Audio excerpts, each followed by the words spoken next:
Untuk Kaesang, Mas Kaesang boleh juga ya kayaknya masuk Depok ya.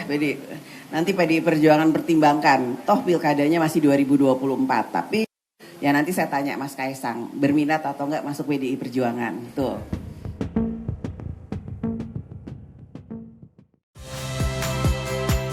Saya Niluh Puspa. Saksikan program-program Kompas TV melalui siaran digital, pay TV, dan media streaming lainnya. Kompas TV, independen, terpercaya.